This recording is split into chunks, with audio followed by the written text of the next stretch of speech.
जय बालाजी की जय। हनुमान नमस्कार भक्तों। आज हम आपको उस दिव्य धाम की यात्रा पर ले जा रहे हैं जहां भक्तों की हर पुकार सुनी जाती है, जहां मारुतिनंदन हनुमान जी साक्षात विराजमान हैं एक अद्भुत मूंछों वाले स्वरूप में। यह है राजस्थान के हृदय में स्थित आस्था और चमत्कार की भूमि सालासर बालाजी धाम। कल्पना कीजिए, एक तपते रेगिस्तानी इलाके में सदियों पुरानी धूल और रेत के बीच अचानक एक ऐसी शक्ति प्रकट होती है जो न केवल एक गांव की बल्कि पूरे क्षेत्र की नियति बदल देती है। आज हम उस अलौकिक घटना की गहराई में उतरेंगे, उस परम भक्त की कहानी जानेंगे जिसकी निष्ठा ने स्वयं पवनपुत्र को पृथ्वी पर प्रकट होने के लिए विवश कर दिया। सालासर धाम का परिचय, जहां हनुमान जी मूंछों में मुस्कुराते हैं। हम बात कर रहे हैं राजस्थान के चूरू जिले में स्थित सालासर कस्बे की। यह धाम देश के उन कुछ इकलौते धामों में से एक है जहां हनुमान जी की प्रतिमा एक दाढ़ी और मूंछ वाले पुरुष के रूप में पूजी जाती है। यह स्वरूप इतना अनूठा है कि दूरदराज से आए भक्त एक पल के लिए मंत्रमुग्ध हो जाते हैं। यहाँ हर वर्ष लाखों भक्त अपनी अर्जियां लेकर आते हैं और कहते हैं कि बालाजी के दरबार से कोई खाली हाथ नहीं जाता। मगर यह मंदिर कैसे बना? यह अद्भुत प्रतिमा कहाँ से आई? इसकी कहानी शुरू होती है लगभग 270 वर्ष पहले, यानी विक्रम संवत 1811 सन 1754 के आसपास। वह दौर था जब भक्ति की ज्योति सिर्फ कुछ संतों के हृदय में जलती थी, और ऐसे ही एक हृदय में जल रही थी एक परम भक्त के। नाम था उनका मोहनदास। सालासर गांव उस समय एक छोटा सा गांव हुआ करता था। इसी गांव में एक परम विरक्त, वैरागी और राम भक्त रहते थे, मोहनदास जी महाराज। मोहनदास जी एक सामान्य परिवार से थे, पर उनकी आत्मा में बचपन से ही अद्भुत आध्यात्मिक प्यास थी। दुनियादारी के आकर्षण उन्हें छू भी नहीं पाते थे।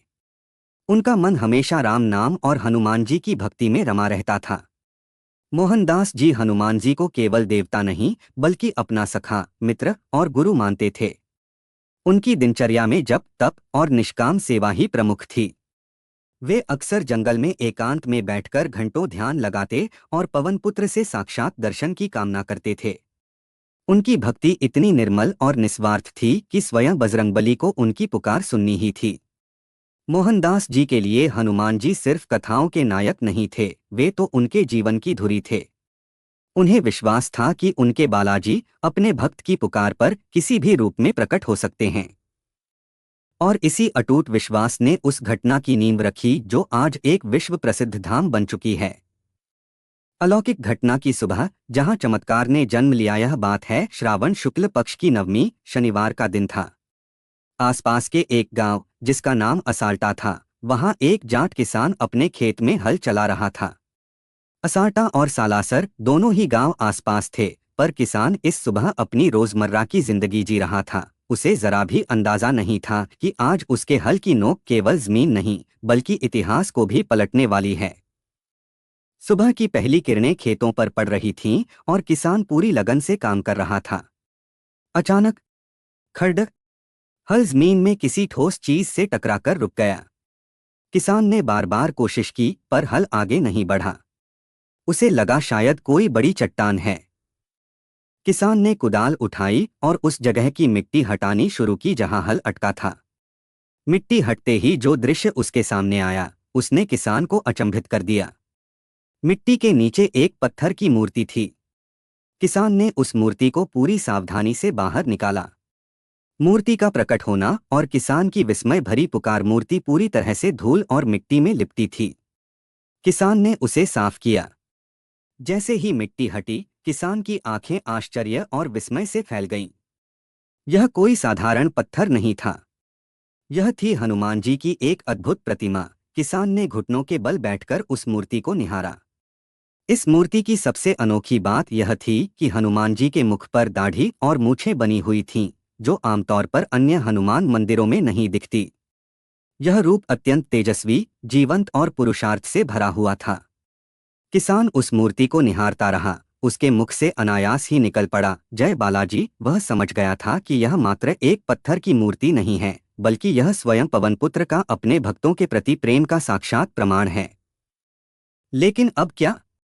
इस अलौकिक मूर्ति को कहाँ स्थापित किया जाए? इस प्रश्न का उत्तर स्वयं बालाजी ने ही दिया। उस रात किसान के स्वप्न में बालाजी की अलौकिक अभिव्यक्ति विक्रम संवत 1811 की वह शुभ श्रावण शुक्ल नवमी की शाम उस जाट किसान के लिए साधारण नहीं रही थी। हनुमान जी की वह अद्भुत प्रतिमा, जिसे उसने अपनी कुदाल से मिट्टी से बाहर निकाला था, अब उसकी झोंपड़ी के पास एक स्वच्छ स्थान पर विराजमान थी। दिन भर की थकान के बावजूद किसान की आंखों में नींद नहीं थी। वह बार बार उस मूंछों वाली प्रतिमा को निहारता, उसके मुख पर एक अजीब सी शांति और तेज देखकर मुग्ध हो जाता। उसके मन में बस एक ही प्रश्न घूम रहा था, इस अलौकिक निधि का क्या किया जाए? इसकी स्थापना कहाँ होगी? बालाजी भी अपने भक्त के मन की उथल पुथल को देख रहे थे। रात का स्वप्न और दैवीय आदेश। जब किसान गहरी नींद में था, तभी उसकी झोंपड़ी में एक दिव्य प्रकाश फैल गया। उसने देखा, वही तेजस्वी मूंछों वाले बजरंगबली उसके सामने खड़े हैं, मुस्कान उनके होठों पर है और उनकी आंखों में अद्भुत करुणा है। बालाजी स्वप्न में, हे भक्त, तू मेरी निष्ठा से प्रसन्न हुआ। तूने मुझे मिट्टी से बाहर निकाला, अब मेरा कार्य तुझे आगे बढ़ाना है।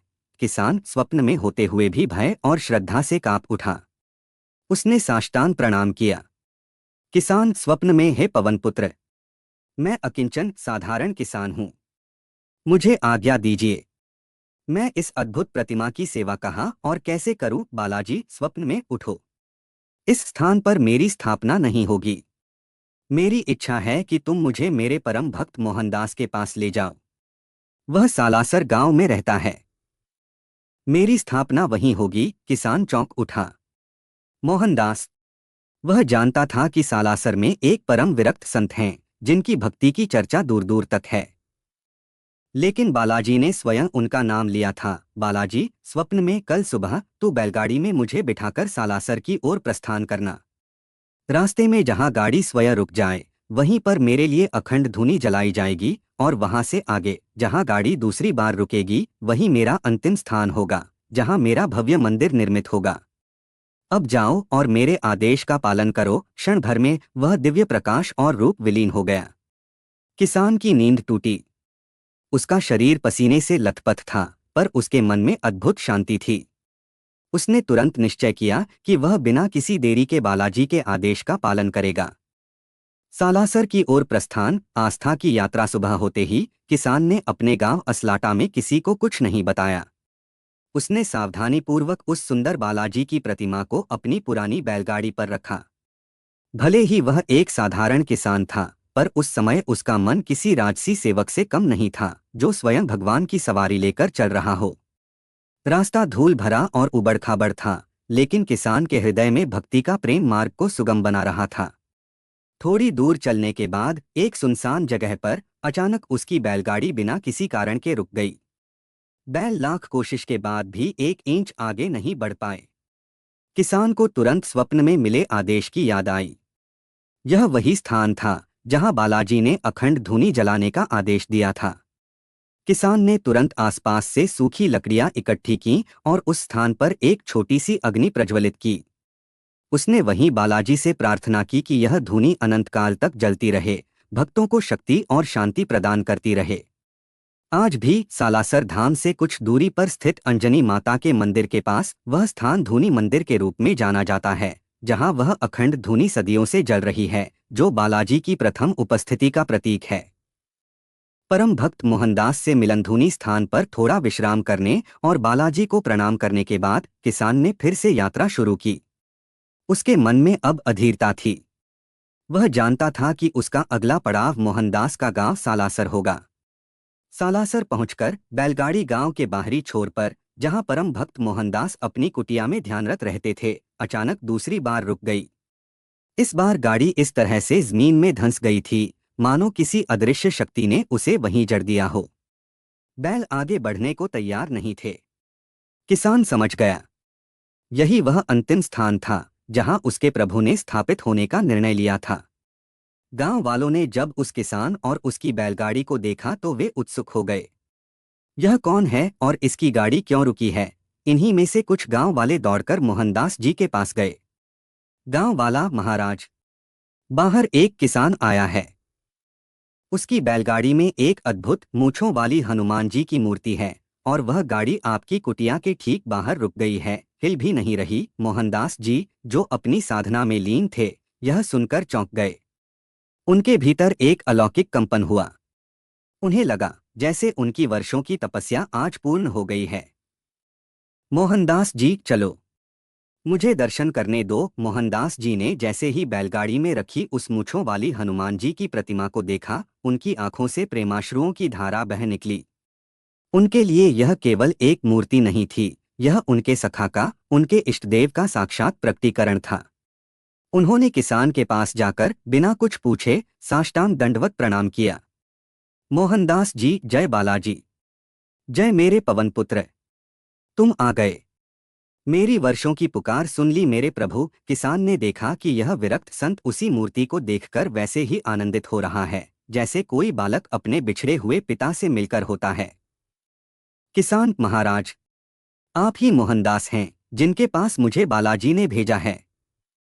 यह मूर्ति मुझे असलाटा के खेत में मिली थी और रात में स्वयं हनुमान जी ने मुझे स्वप्न में आज्ञा दी कि मैं इसे आपके पास सालासर ले आऊं। मोहनदास जी ने प्रेम से किसान को गले लगाया। मोहनदास जी, हे धन्य भक्त, तुम तो मेरे प्रभु के दूत हो। यह मेरा सौभाग्य है कि उन्होंने मेरी तपस्या स्वीकार की और स्वयं प्रकट होने के लिए तुम्हें माध्यम बनाया। यह स्थान अब सिर्फ सालासर नहीं रहेगा, यह सालासर धाम कहलाएगा और यहाँ बालाजी का वास होगा। इस प्रकार सालासर के एक छोटे से गांव में एक किसान के श्रम और एक भक्त के प्रेम से राजस्थान के सबसे प्रसिद्ध तीर्थ धामों में से एक की नींव रखी गई। भक्त मोहनदास और मंदिर का निर्माण जिस स्थान पर स्वयं बालाजी ने ठहरने का निर्णय लिया था, वह अब केवल एक जमीन का टुकड़ा नहीं था, बल्कि एक पुण्य भूमि बन चुका था। परम भक्त मोहनदास जी ने उस दिव्य प्रतिमा को अपने हाथों से बैलगाड़ी से नीचे उतारा।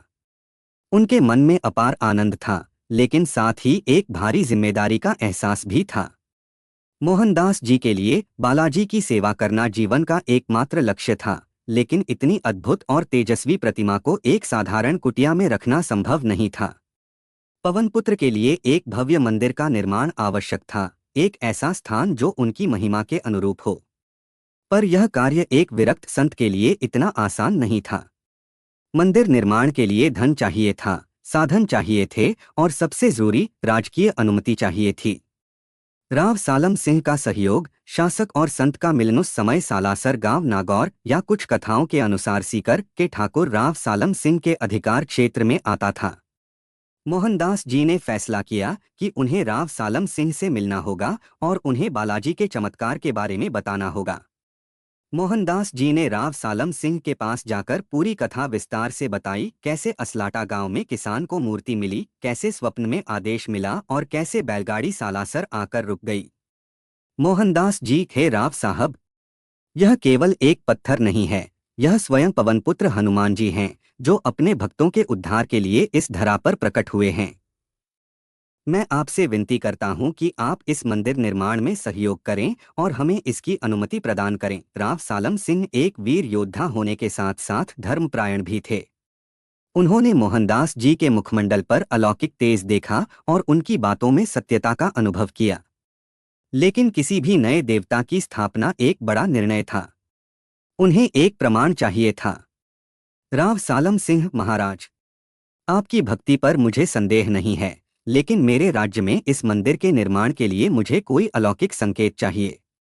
यदि यह वास्तव में साक्षात बालाजी हैं, तो वे मुझे कोई चिन्ह दें। बालाजी का पहला चमत्कार, राजकीय स्वीकृति। राव सालम सिंह के मन की बात बालाजी ने सुन ली। अगली सुबह राव सालम सिंह जब अपने महल में थे तो उन्हें स्वप्न आया। स्वप्न में बालाजी ने दर्शन दिए और उन्हें संकेत दिया। लेकिन लोक कथाओं में इससे भी अद्भुत कहानी प्रचलित है। कहते हैं ठाकुर राव सालम सिंह की आंखों की रोशनी अचानक चली गई थी, या वे किसी गंभीर बीमारी से ग्रसित थे।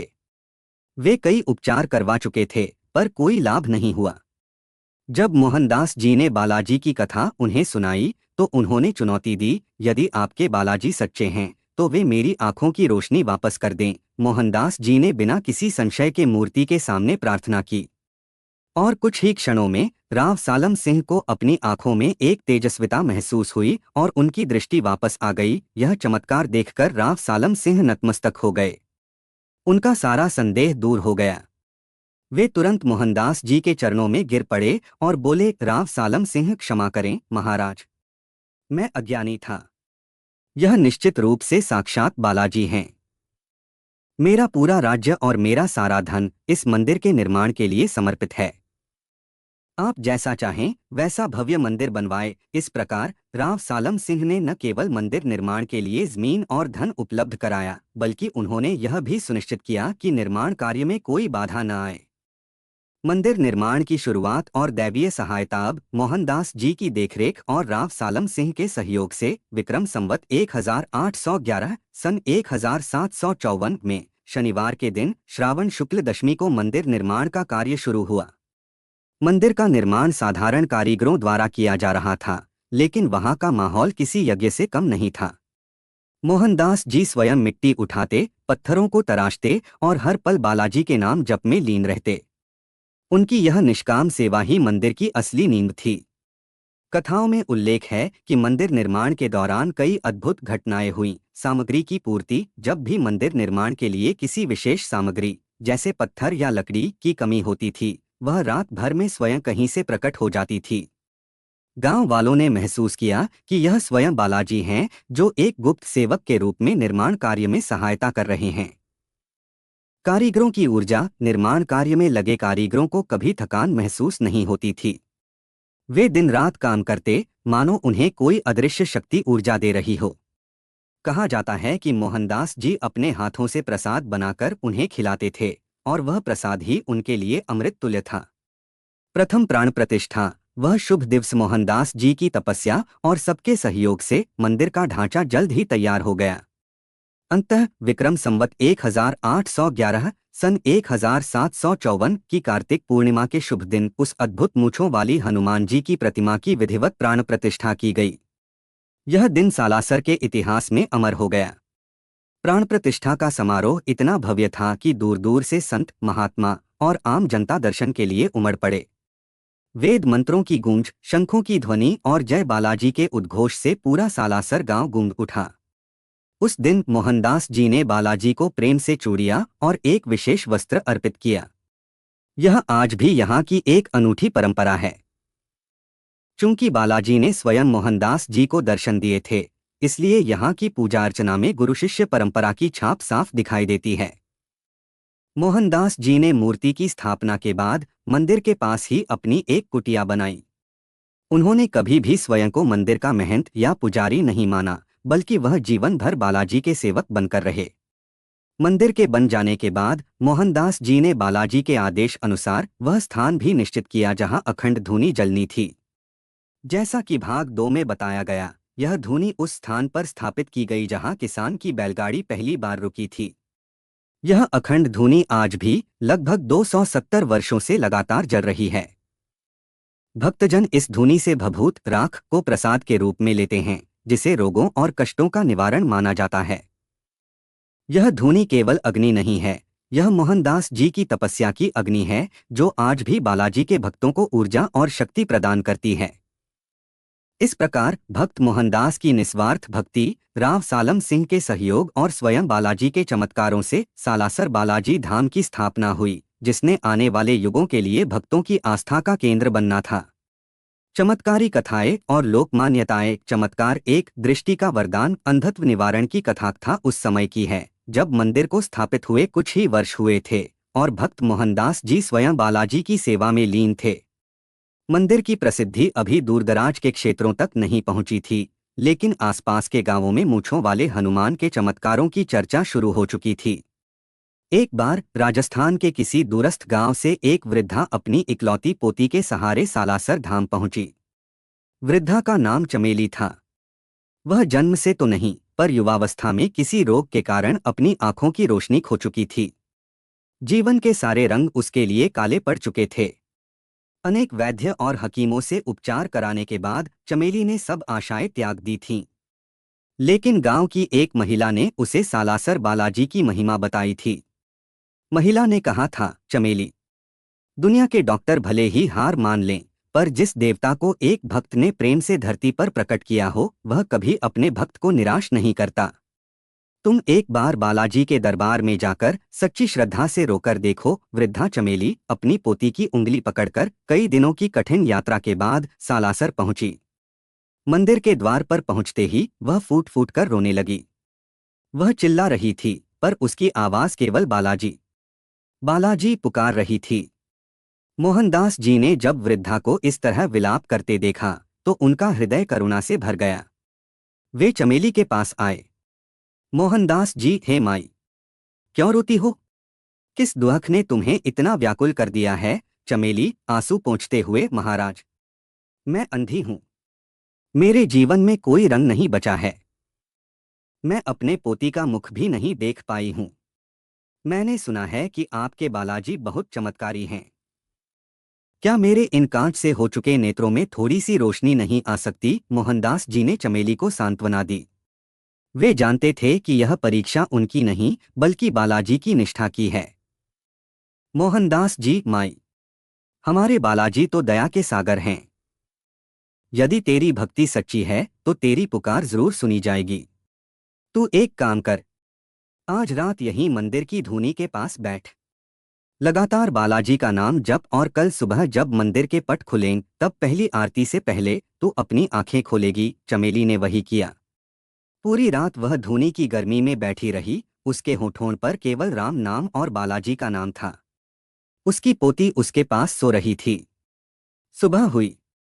मंदिर के पट खुलने का समय था। मोहनदास जी ने चमेली से कहा कि वह उठकर सीधे बालाजी की प्रतिमा के सामने खड़ी हो जाए। हजारों भक्तों की भीड़ थी। जैसे ही मंदिर के भारी लकड़ी के पट धीरे धीरे खुले, चमेली ने मोहनदास जी के निर्देश पर वर्षों बाद अपनी आंखें खोलीं। चमेली चीखते हुए, मुझे मुझे दिख रहा है। मेरे बालाजी! वह प्रतिमा की ओर दौड़ी। उसने अपनी पोती को भी देखा, जिसके मुख को उसने केवल कल्पनाओं में रचा था। चमेली को उसकी आंखों की रोशनी वापस मिल चुकी थी। यह केवल दृष्टि नहीं थी, यह था भक्ति का फल और सालासर बालाजी का प्रत्यक्ष चमत्कार। यह कथा आज भी धाम में हर भक्त को सुनाई जाती है, जो इस बात का प्रमाण है कि बालाजी अपने भक्तों के जीवन का अंधकार हरने के लिए सदैव तत्पर रहते हैं। चमत्कार 2। सूखी गोद को मिला संतान का सुख। सालासर धाम केवल रोगों का निवारण नहीं करता बल्कि जीवन की सबसे बड़ी खुशियां भी प्रदान करता है। अगली कथा संतान प्राप्ति के उस वरदान की है जिसने एक निराश जोड़े के जीवन में खुशियों का उजाला भर दिया। बात है चूरू जिले के ही एक छोटे से कस्बे की। वहां एक धनी और संस्कारी सेठ थे, नाम श्यामलाल। सेठ श्यामलाल के पास दुनिया की हर सुख सुविधा थी, अपार धन संपत्ति थी, पर एक चीज की कमी थी जिसने उनके जीवन को उदास कर रखा था, वह थी संतान।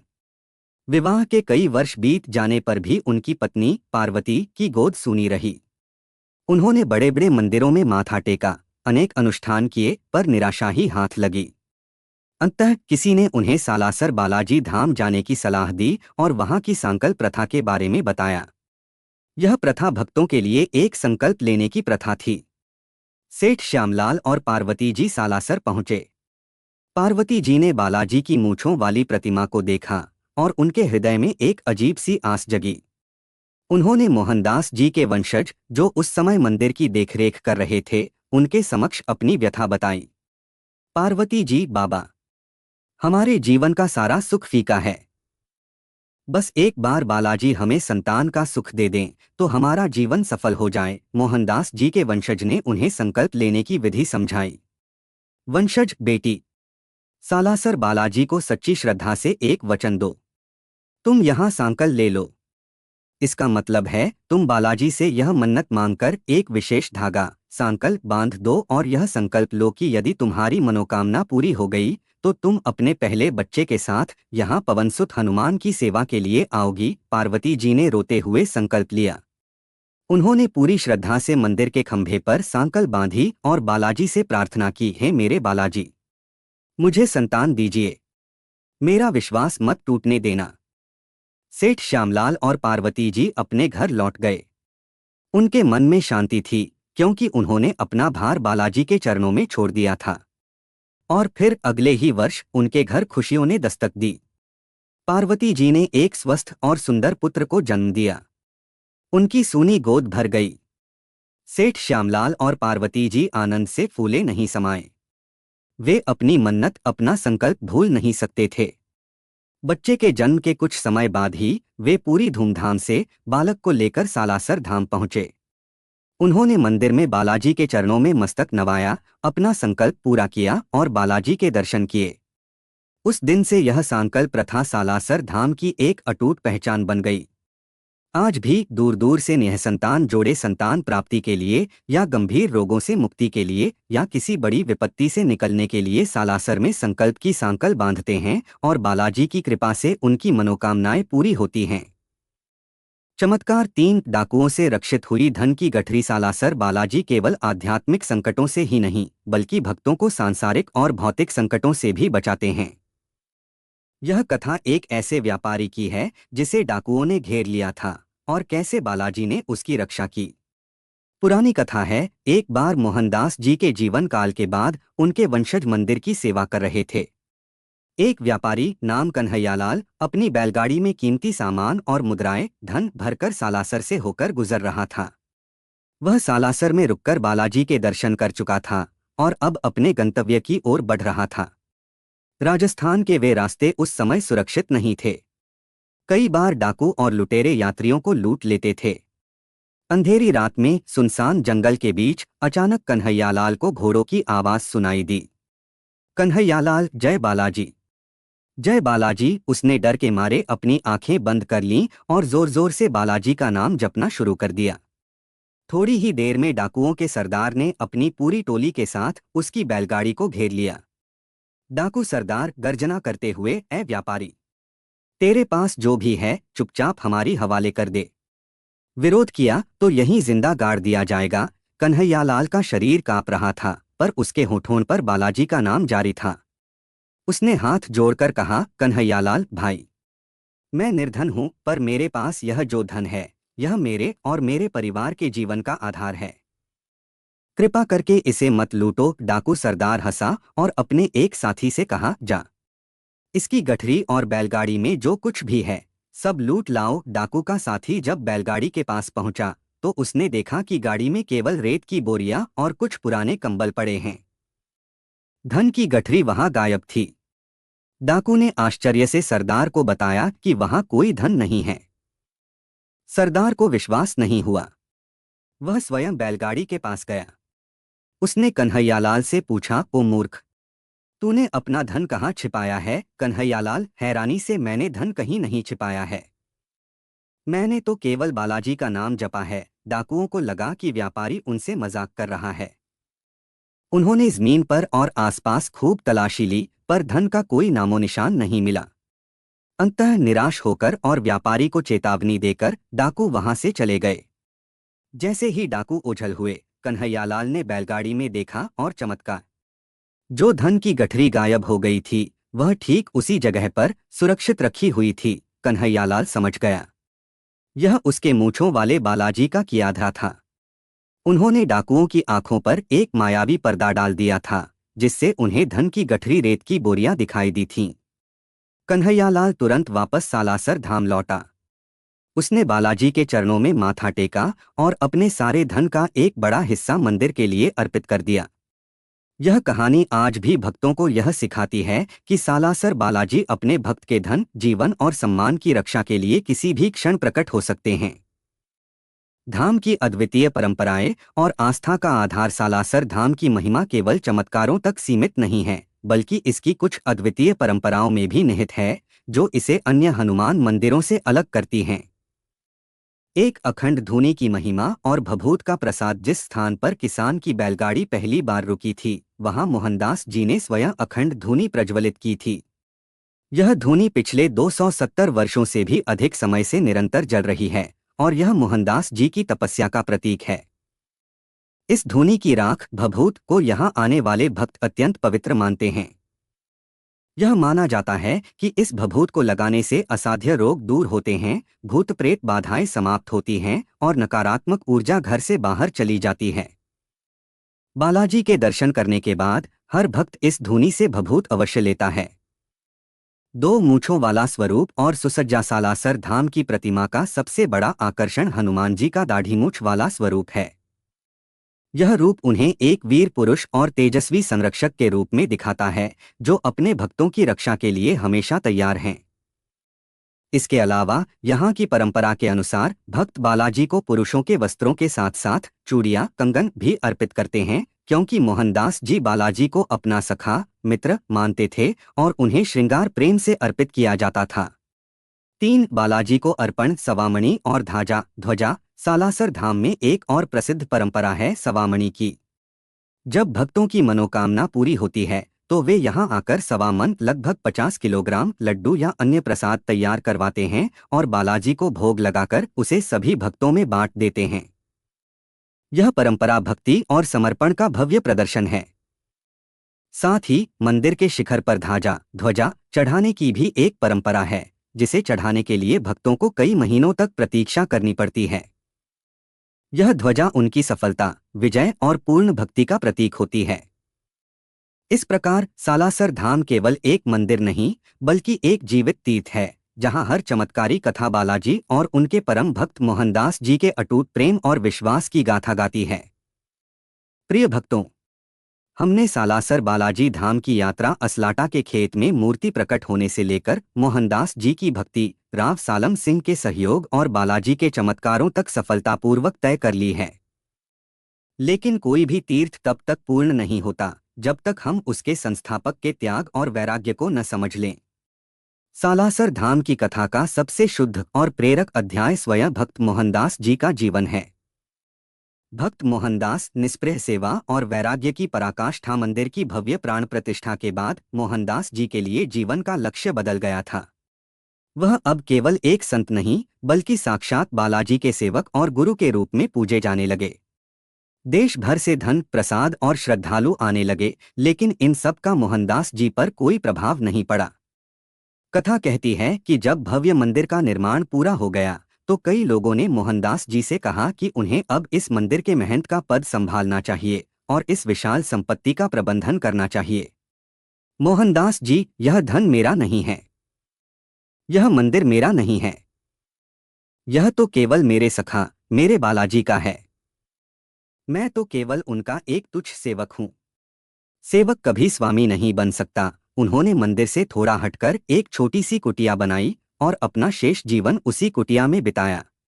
उनकी दिनचर्या में कोई बदलाव नहीं आया। सुबह बालाजी की आरती, दिन भर जप तप और शाम को भक्तों को कथाएं सुनाना। उन्होंने कभी भी अपने लिए कोई ऐश्वर्य स्वीकार नहीं किया। उनका जीवन शुद्ध वैराग्य और निष्काम सेवा का अद्वितीय उदाहरण था। कहा जाता है कि मोहनदास जी ने बालाजी के साथ एक सखा भाव स्थापित किया था। वे बालाजी से बातें करते थे, उन्हें अपनी कठिनाइयां बताते थे और बालाजी भी उन्हें स्वप्न में या किसी अन्य माध्यम से मार्गदर्शन देते थे। इसी सखा भाव के कारण सालासर धाम की पूजा पद्धति में एक पारिवारिक स्नेह का भाव हमेशा बना रहा है। सालासर में समाधि। अपनी वृद्धावस्था में मोहनदास जी ने स्वयं ही अपनी समाधि का स्थान चुना। उन्होंने अपने शिष्यों को बताया कि अब उनकी विदा का समय निकट है और उनका शरीर भले ही चला जाए, पर उनकी आत्मा हमेशा बालाजी के चरणों में ही वास करेगी। विक्रम संवत 1839 में भक्त मोहनदास जी ने स्वेच्छा से अपने इष्टदेव बालाजी के चरणों में अपना शरीर त्याग दिया और समाधि ले ली। उनका समाधि स्थल आज भी सालासर धाम के पास स्थित है, जहां भक्तजन बालाजी के दर्शन के बाद उनके गुरु और परम भक्त मोहनदास जी को नमन करने अवश्य जाते हैं। यह दर्शाता है कि सालासर धाम केवल हनुमान जी का मंदिर नहीं है, बल्कि यह गुरु और शिष्य, भक्त और भगवान के अद्भुत प्रेम की गाथा है। आधुनिक सालासर धाम आस्था का विराट स्वरूप। मोहनदास जी के जाने के बाद उनके वंशजों ने उनकी शिक्षाओं का पालन करते हुए मंदिर की सेवा और परंपरा को जीवित रखा। समय बीतता गया और चमत्कारी कहानियों के कारण सालासर धाम की प्रसिद्धि देश विदेश में फैलती गई। आज सालासर बालाजी धाम एक साधारण गांव से बढ़कर एक विशाल और आधुनिक तीर्थस्थल बन चुका है। भक्तों का महासागर। हर साल विशेष रूप से चैत्र पूर्णिमा और आश्विन पूर्णिमा के मेलों में यहाँ लाखों भक्तों का सैलाब उमड़ता है। यहाँ की भीड़ और जयकारों की गूंज भक्तों की अटूट निष्ठा का प्रमाण है। भव्य संरचना। मंदिर का वर्तमान स्वरूप बहुत भव्य है। हालांकि मूल प्रतिमा और उसकी स्थापना का स्थान वही है, मंदिर को समय समय पर भक्तों के दान और सहयोग से विस्तारित किया गया है। मंदिर की दीवारों पर हनुमान जी के जीवन से जुड़े विभिन्न दृश्यों का सुंदर चित्रण किया गया है। समाज सेवा का केंद्र धाम आज केवल पूजा का स्थल नहीं है, बल्कि यह अन्न क्षेत्र, भोजन सेवा और गौशाला के माध्यम से विशाल समाज सेवा का भी केंद्र है। मोहनदास जी की सेवा परंपरा आज भी यहाँ जीवित है। ध्वजा और सवामणि का क्रम आज भी भक्त यहाँ अपनी मनोकामनाएं पूरी होने पर विशाल सवामणि का आयोजन करते हैं और अपनी श्रद्धा के प्रतीक के रूप में ध्वजा चढ़ाते हैं। सालासर धाम अब केवल राजस्थान का गौरव नहीं है, बल्कि यह पूरे भारतवर्ष के लिए आस्था और शक्ति का प्रतीक है। सालासर बालाजी की कहानी हमें कुछ गहरे और शाश्वत संदेश देती है। भक्ति की शक्ति। यह कथा सिखाती है कि भगवान को प्राप्त करने के लिए न तो धन की आवश्यकता है, न ही राजसी वैभव की। उन्हें तो केवल एक निर्मल हृदय और अटूट विश्वास चाहिए। मोहनदास जी की भक्ति ने स्वयं हनुमान जी को मूंछों वाले स्वरूप में धरती पर प्रकट होने के लिए विवश कर दिया। सेवक ही स्वामी मोहनदास जी ने दिखाया कि जीवन में सबसे बड़ा पद सेवक का होता है। उन्होंने जीवन भर बालाजी की सेवा की और पद या संपत्ति का मोह नहीं किया। उनका यह त्याग ही उनकी सबसे बड़ी शक्ति बना।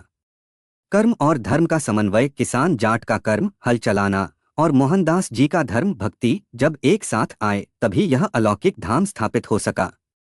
यह बताता है कि जीवन में कर्म और धर्म दोनों का समन्वय आवश्यक है। आशा का केंद्र। सालासर धाम हर उस व्यक्ति के लिए आशा का केंद्र है जो जीवन में निराश हो चुका है। चाहे वह दृष्टिहीन वृद्धा हो, संतानहीन दंपति हो या धन का संकट हो, बालाजी का दरबार हर संकट का निवारण है। सालासर धाम की यह कथा हमें यह विश्वास दिलाती है कि संकटमोचन हनुमान आज भी साक्षात हैं। वे मूंछों वाले बालाजी के रूप में अपने भक्त मोहनदास की तपस्या के कारण सदियों से सालासर की पावन भूमि पर विराजमान हैं। उनकी उपस्थिति हर भक्त को यह आश्वासन देती है कि जब तक हृदय में सच्ची श्रद्धा है, तब तक कोई भी संकट बड़ा नहीं है। जब भी आपको लगे कि आपका साहस डगमगा रहा है, जब भी आपको लगे कि जीवन में निराशा छा गई है, तो बस एक बार आंखें बंद करके सालासर बालाजी का ध्यान कीजिए। उनकी मूंछों वाली तेजस्वी छवि को याद कीजिए और आपके भीतर एक नई शक्ति का संचार हो जाएगा। तो भक्तों, सालासर धाम के इस महात्म्य को अपने जीवन में उतारिए और आगे बढ़िए, क्योंकि जहां हनुमान होते हैं, वहां राम की कृपा स्वतः ही बरसती है। जय श्री राम। जय सालासर बालाजी महाराज की जय हो। भक्त शिरोमणि मोहनदास जी महाराज की।